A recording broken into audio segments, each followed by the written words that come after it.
Assalamualaikum warahmatullahi wabarakatuh. Alhamdulillahirabbil alamin. Insya Allah pagi hari ini kita semua selalu dalam keadaan sehat walafiat, terutama kalian dalam mengikuti masa pengenalan lingkungan sekolah atau MPLS bagi peserta didik baru di lingkungan SMKS Alma Mater Telaga. Salawat dan salam tak lupa kita kirimkan, kita haturkan kepada junjungan kita Nabi besar Muhammad SAW. Insya Allah kita semua selalu mendapat curahan rahmatnya hingga yaumil akhir. Amin ya rabbal alamin. Apa kabar kalian semua, anak-anakku, peserta didik baru, calon penerus generasi ke depan bangsa ini? Insya Allah kalian selalu semangat dan siap untuk belajar. Pada kesempatan kali ini saya akan membawakan materi tentang kurikulum di SMKS Alma Mater Telaga. Nah, kalian sekarang sudah berada satu level lebih tinggi dari sebelumnya, yakni kalian duduk di jenjang SMP. Sekarang kalian sudah berada di SMK yang tentunya mata pelajaran yang Anda terima sebelumnya itu akan berbeda.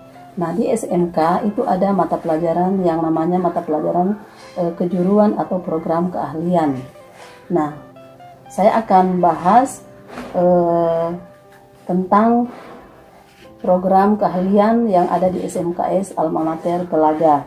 Di SMKS Alma Mater Telaga itu ada 5 jurusan ya, yang dikenal dengan kompetensi keahlian. Yang pertama yaitu BPIB, Desain Permodelan dan Informasi Bangunan. Yang kedua BKP, Bisnis Konstruksi dan Properti. Yang ketiga Teknik Pengelasan atau disingkat TP. Yang keempat TKRO, Teknik Kendaraan Ringan Otomotif. Dan yang kelima TKJ, Teknik Komputer dan Jaringan. Nah, tentunya kalian sudah tahu sekarang ini kalian berada di jurusan yang mana. Nah, kalian tentunya di awal akan belajar mata pelajaran yang berada di kelas 10. Nah, di kelas 10 itu kalian akan belajar pada tiga bidang mata pelajaran. Yaitu yang pertama ada yang namanya muatan nasional. Nah, di muatan nasional ini Anda belajar sebelumnya juga di SMP sudah ada, yaitu pendidikan agama Islam dan pendidikan agama dan budi pekerti. Kemudian yang kedua PKN atau pendidikan Pancasila dan kewarganegaraan. Yang ketiga bahasa Indonesia. Yang keempat matematika, 5 sejarah Indonesia, kemudian bahasa Inggris. Nah, untuk yang kedua, muatan yang kedua atau B itu adalah muatan kewilayahan. Nah, mata pelajaran apa saja yang di situ? Yakni seni budaya dan PJOK, ya, atau pendidikan jasmani, olahraga dan kesehatan. Kemudian yang bagian C, ya, itu ada muatan peminatan kejuruan. Nah, muatan peminatan kejuruan ini terbagi atas tiga, yakni yang pertama yaitu dasar bidang keahlian atau C1. Di situ kalian akan belajar yang pertama simulasi dan komunikasi digital atau SIMDIK. Ya, yang sebelumnya Anda di SMP mungkin belajar TIK.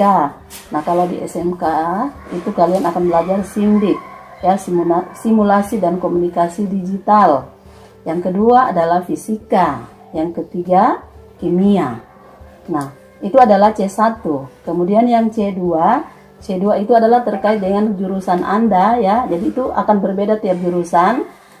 Yang pertama ya, C2 itu adalah dasar program keahlian.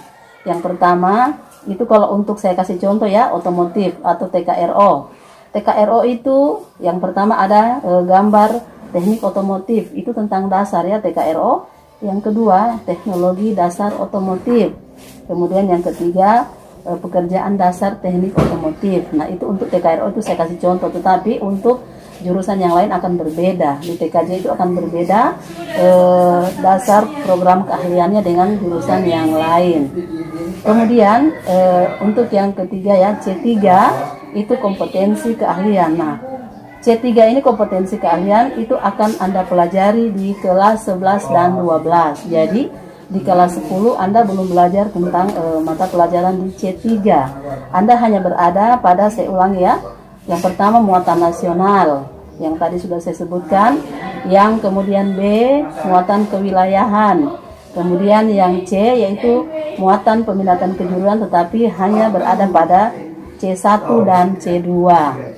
C1 yaitu dasar bidang keahlian, dan C2 yaitu dasar program keahlian. Jadwal ya, jadwal selama Anda belajar di masa pandemi ini, kita masih belajar tidak bertatap langsung, tatap muka, karena keadaan ya yang menuntut kita untuk belum bertatap muka di kelas. Namun itu bukanlah satu hambatan atau halangan untuk kita belajar. Nah, di SMKS Alma Mater Telaga ya, itu ada dua moda atau model pembelajaran, ada secara daring dan secara luring di masa pandemi ini. Nah, sebelum saya seperti apa itu daring dan luring, kalian saya akan jelaskan dulu tentang jadwal. Nah, untuk di kelas 10 ini nantinya jadwal itu akan dibuat blok ya, begitu pula dengan kelas 11-12. Blok itu maksudnya setiap minggu atau setiap pekan Anda akan belajar 3 mata pelajaran. Misalnya di pekan pertama Anda akan belajar pendidikan agama Islam, kemudian bahasa Indonesia dan matematika.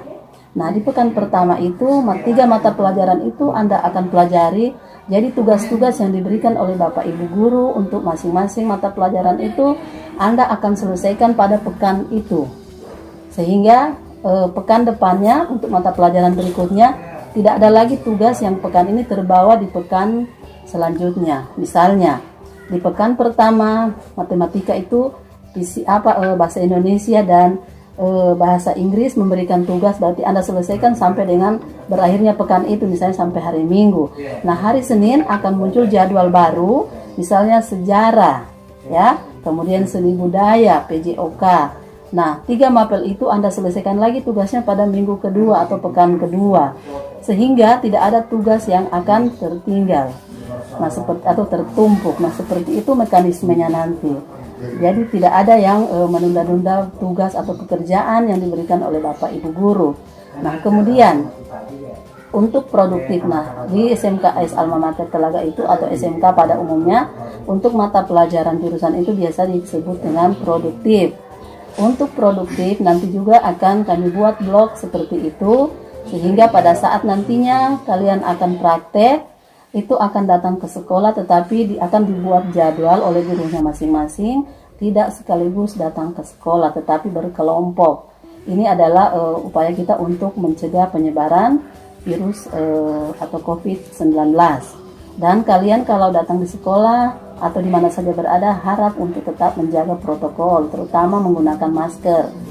Nah, selanjutnya saya akan jelaskan tentang apa itu luring dan daring. Nah, daring ini ya, nantinya kita akan menggunakan aplikasi yang umum itu untuk menyetor tugas ya. Ada Google Classroom dan WA dan lain-lain. Nah, jika nantinya ada guru yang menggunakan Zoom virtual, tatap muka, virtual itu maksudnya lewat dunia maya ya, melalui aplikasi Zoom, nantinya kalian mungkin bisa berusaha untuk bisa masuk di Zoom, sehingga nantinya akan dijelaskan secara langsung, karena ada mata pelajaran tertentu yang mungkin harus dihadapkan atau berhadapan secara virtual ya, atau melalui aplikasi. Nah, nantinya tugas-tugas itu akan Anda setor melalui Classroom atau WhatsApp. Nah, kemudian ada luring, itu daring yang tadi ya, dalam jaringan. Luring itu luar jaringan. Nah, mungkin tidak menutup kemungkinan ada siswa yang siswa yang tidak punya fasilitas HP ataupun misalnya jaringan internet ya.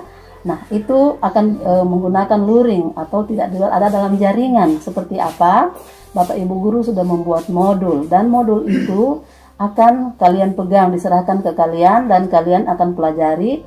Kemudian di situ sudah ada soal-soal, kalian akan kerjakan. Nah, kerjakan soal itu. Nah, sampai kapan batas waktu diberikan oleh Bapak Ibu guru, apakah dalam pekan sesuai blok tadi, itu akan Anda serahkan ke Bapak Ibu guru. Kemungkinan Anda mengantar ke sekolah tapi tidak berkerumun ya, setor ke Bapak Ibu guru. Ya seperti itu, atau Bapak Ibu gurunya mengunjungi kalian berada di mana, sehingga terjadi mungkin nanti ada interaksi tentang tugas-tugas Anda.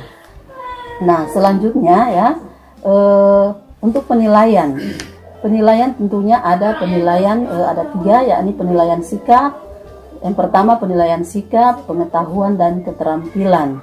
Nah sikap itu ya melalui pengamatan, observasi ya. Bagi Anda mungkin itu ada catatan nanti dari wali kelas dan guru BK ataupun dari guru mata pelajaran. Nah yang kedua pengetahuan itu pengetahuan yang Anda mungkin lewat tugas-tugas ujian ulangan harian ya, kemudian ada ujian akhir semester. Nah jadi tugas-tugas itu jangan Anda tunda-tunda untuk menyetor, karena itu adalah masuk pada komponen untuk penilaian. Nah, kemudian ada praktek. Nah, praktek itu bisa berupa portofolio ya, ada proyek, ada kinerja. Nanti terserah atau tergantung pada Bapak Ibu guru penilaian mana yang mereka akan ambil. Jadi penilaian itu akan utuh, semua akan terrangkum atau tercover untuk Anda mendapatkan penilaian hingga akhir semester. Nah, nanti kalau ada hal-hal yang kurang jelas, nanti boleh ditanya melalui grup, nanti akan saya jawab selanjutnya. Dan nanti selanjutnya pada akhir Anda akan membuat resume ya tentang materi ini. Materi ini apa saja yang sudah Anda ketahui dari materi yang sudah dibahas pada kesempatan kali ini tentang materi kurikulum. Jadi nanti mohon tugasnya di-share ke grup kalian yang sudah ada, nanti adminnya akan menyampaikan ke saya. Sekian ya, semoga kalian dapat memahami tentang materi kurikulum ya. Sampai jumpa, insya Allah kita semua selalu dijauhkan dari wabah virus COVID-19 dan kita akan segera bertatap muka di kelas. Sekian, Assalamualaikum warahmatullahi wabarakatuh.